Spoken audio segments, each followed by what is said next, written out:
नमस्कार दोस्तों, एक बार फिर आपका स्वागत है जैविक ईंधन प्रोड्यूसर कंपनी लिमिटेड में। और आज जो है ना आपकी हम मुलाकात जो है ना जैविक कंपनी के डायरेक्टर श्री राजेंद्र प्रकाश राजपूत जी व उनकी फैमिली से करवाएंगे।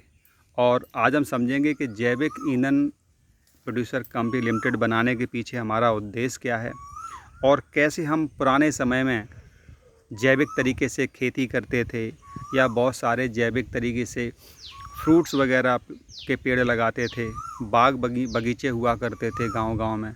तो इसके बारे में अधिक जानकारी हम प्राप्त करेंगे आज जो है ना हमारे कंपनी के डायरेक्टर। तो आज हम इनके जो है ना पैतृक गांव में आए हुए हैं। यहाँ पे जो है ना सुंदर सा देखो एक छोटा सा मॉडल बागों का तैयार भी है यहाँ पे। और इसके बारे में जो है ना और कैसे पुराने समय में इनके पास बाग हुआ करते थे या क्या था। सबसे पहले डायरेक्टर साहब नमस्कार। नमस्कार। इस वीडियो के माध्यम से हम जानना चाहेंगे कि सबसे पहले बताइए कि आपने जो जैविक ईंधन प्रोड्यूसर कंपनी लिमिटेड बनाई है, इसके पीछे आपका उद्देश्य क्या है? उद्देश्य हमारा है जन कल्याण के लिए। जो आजकल केमिकल खा खा के बीमार हो रहे हैं, इस सबको दूर करने के लिए जैविक खाद बने, जैविक ईंधन हो और जैविकता ही पूरे में हो और उसे से उगाई जाए फसलें, ताकि केमिकल्स मुक्त हम भोजन करें और हम निरोग रहें। इसके लिए बहुत ज़रूरी है बाग लगाना, इसके अलावा उनको देख रेख करना और इसमें वर्मी कंपोस्ट की खाद देना ज़रूरी है। क्योंकि हम लोग गोबर है, वैसे ये अच्छा साधन है, लेकिन गोबर से दीमक पैदा हो जाती है, इसलिए वर्मी कंपोस्ट खाद जो है उसके द्वारा इनका उत्पादन बढ़ाया जाना है। और ये सबसे बेहतर प्रोडक्ट है जो जीवन के लिए उपयोगी साबित होगा। इससे केमिकल मुक्त आपको भोजन मिलेगा और आप स्वस्थ रहेंगे। अच्छा डायरेक्टर साहब, हमने ऐसा भी सुना है कि अभी जो है ना आपका वर्मी कंपोस्ट ऑलरेडी खुद का बनना शुरू हो चुका है और बहुत जल्दी आपकी कंपनी का उद्देश्य है कि काफ़ी सारे जगह पे मतलब काफ़ी सारे ब्लॉकों में, ग्राम पंचायतों में वर्मी कंपोस्ट की यूनिट लगवाई जाए और किसानों को सस्ती और अच्छी क्वालिटी की जो है ना खाद उपलब्ध कराई जाए। तो इसके लिए हमारा प्रयास है। कई जगह जो है वर्मी कंपोस्ट के लिए हम लोगों ने प्रयास किया है, कम से कम 6-7-8 जगह इसका प्रोडक्शन चालू भी हो गया है और आम जनता को भी मिलेगा। दूसरे हम अपने खेतों में उसका इस्तेमाल करते हैं। जिस बाग में हम बैठे हैं ये भी हम लोगों का पुराना बाग है और इसमें हालांकि अब हम लोग यहाँ रह नहीं पाते हैं तो ठीक से साफ़ सफाई नहीं है, लेकिन फिर भी वर्मी कंपोस्ट का वो करते हैं। उधर हमारा जो है वर्मी कंपोस्ट के लिए वो हाथी चारा लगा हुआ है, जिससे वर्मी कंपोस्ट बनाई जाएगी, इससे कोयला बनाया जाएगा, इससे और भी चीज़ें बनाई जाएंगी। तो हम लोग पूरा प्रयास कर रहे हैं वर्मी कंपोस्ट के लिए और ख़ासकर जैविक जीवन के लिए। सर, आपके विचारों को जान के बहुत अच्छा लगा। और कृपया करके हमें बताइए कि पुराने समय में आपके यहाँ पे लगभग जो है ना कितने एकड़ के लगभग बाग हुआ करते थे आपके हरिपुरवा गांव में? लगभग हमारे खुद के जो है बाबा 5 भाई थे, इन लोगों के बीच में 20 एकड़ के आसपास बाग थे। 5-6 बाग बहुत बड़े बड़े बाग थे। हालांकि वो धीरे धीरे वो तो सर समय पे चीज़ें बदलती रहती हैं, लेकिन सोचो कि आपके आज के लगभग 50-60 से लेकर 100 साल के पहले जो है ना अगर 20 एकड़ में भी बाग थे तो कितनी बड़ी बात है। हाँ, तो उसमें बाग की बड़ी होती, मात्रा भी होती, तो बाग से वो भी फ़ायदा भी मिलता था। अच्छा, तो सर ठीक है। यहाँ पे देखो काफ़ी अच्छा लग रहा है एकदम, काफ़ी मतलब जिस हिसाब बैठे हैं इस गर्मी में कोई ज़रूरत नहीं है एसी की है, ना कोई ज़रूरत है पंखे की है। इतना आनंद में वो लग रहा है, प्राकृतिक मिल रहा है, शुद्ध ऑक्सीजन में हम लोग बैठे हुए हैं।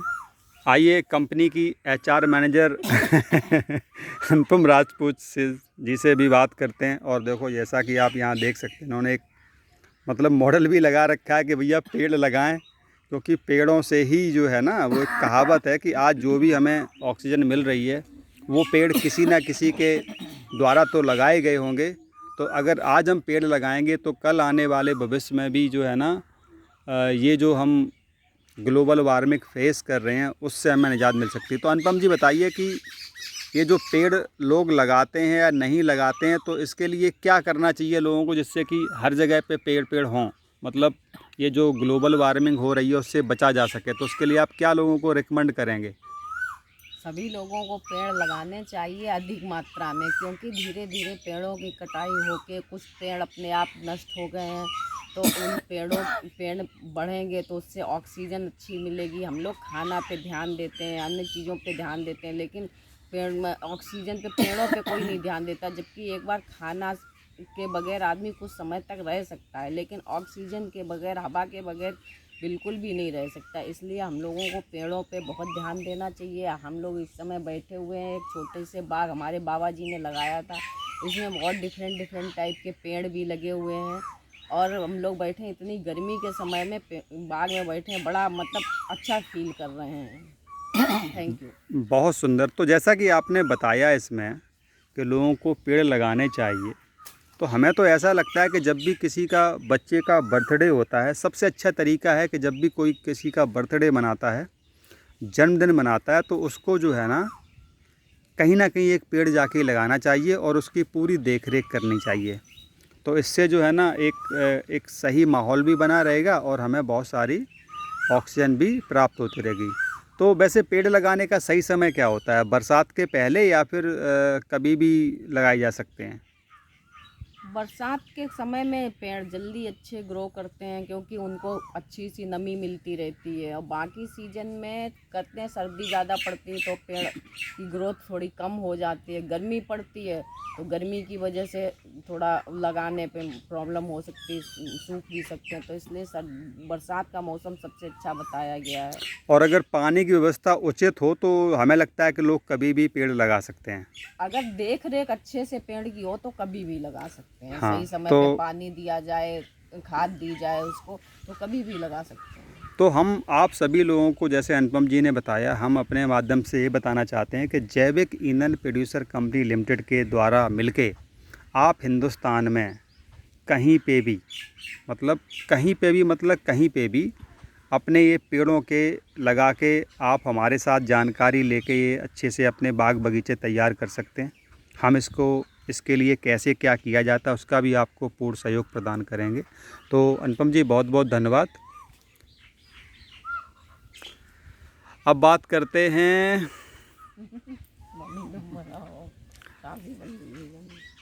हमारे कंपनी के जो मेन मुखिया हैं, उनके जो है ना जो मेन प्रेरणा के स्रोत हैं, उनसे बात करते हैं और जानकारी लेते हैं कि हमारे जीवन में जो जैविक है, जैसे हमारे पूर्वज लोग जब खेती करते थे तो वो कभी भी रासायनिक खादों का उपयोग नहीं करते थे, लेकिन आज के जो लोग हैं वो पूरा रासायनिक खादों से खेती बाड़ी करके अपनी ज़मीन भी ख़राब कर रहे हैं और अपना स्वास्थ्य भी ख़राब कर रहे हैं। तो जैविक खेती के बारे में ज़रा आप प्रकाश डालें और लोगों को आप क्या संदेश देना चाहते हैं? क्या बोलना, आज हम जहाँ बैठे हुए हैं वो एक हमारा छोटा सा नया बाग है। अभी इसको लगाया गया है, थोड़े ही दिन हुए हैं। हमारे ससुर साहब ने लगाया था। उसमें बहुत सारे पेड़ पौधे हैं हर प्रकार के, आम भी, केला, आंवला, नींबू, चीकू और फुलवाड़ी भी है, कटहल। हम तो सोचते हैं कि इसी तरह से नई पीढ़ी इसी तरह से लगाएं और पेड़ पौधे लगाएं और उसका वो बढ़ाएं अपना। यहाँ हम लोगों को अच्छा ऑक्सीजन मिलता है और अपने फल फ्रूट भी मिलते हैं। हर आदमी खरीद के नहीं खा सकता है, तो अपने घर के अपने बाग के खा सकते हैं अच्छे से, और अच्छा यहाँ पे आनंद मिलता है। बिल्कुल सही बताया आपने। जैसा कि आप सुन रहे थे कि जैविक तरीके से जो भी ये फ्रूट्स वगैरह होते हैं, ये सब हमेशा जैविक ही होते हैं, क्योंकि इनमें रासायनिक खादों का उपयोग कम किया जाता है। और देखेंगे कि जैसा कि हमने बोला था जैविक खेती, तो जैविक खेती तो देखो ऐसा है कि हर व्यक्ति अपने खाने के लिए पहले स्टार्टअप मार दे, और जब उसके खाने के लिए उचित मात्रा में होने लगे तो वो उसको आगे भी बढ़ा सकता है। फॉर योर काइंड इन्फॉर्मेशन, जैविक ईंधन प्रोड्यूसर कंपनी लिमिटेड जैविक खेती को पूरा सपोर्ट करता है। आप अगर हमारे उत्तर प्रदेश के किसी भी डिस्ट्रिक्ट से हैं तो आप हमारे साथ मिलकर जैविक खेती के साथ जुड़ सकते हैं, और आने वाले भविष्य में आपके यहाँ से जो भी प्रोडक्शन निकलेगा गारंटेड हम उसको ले भी लेंगे और मार्केट से अच्छा रेट भी आपको दिया जाएगा। तो हम ऐसे बिजनेस बात नहीं कर रहे हैं, हमारा यहाँ पे प्रथम उद्देश्य है कि आप जैविक पैदावार करें, साग सब्जी फ्रूट्स वेजिटेबल जो भी होता है पहले आप खुद उसका उपयोग करें, और जब आपके यहाँ पे अधिक मात्रा में कोई चीज़ का प्रोडक्शन होता है तो आप उसको जो है ना आगे हमारे साथ जुड़ के उसको आगे भी उसको अच्छा इनकम का जरिया बना सकते हैं। तो इतना हमारे लिए समय निकालने के धन्यवाद। अधिक जानकारी के लिए संपर्क करें।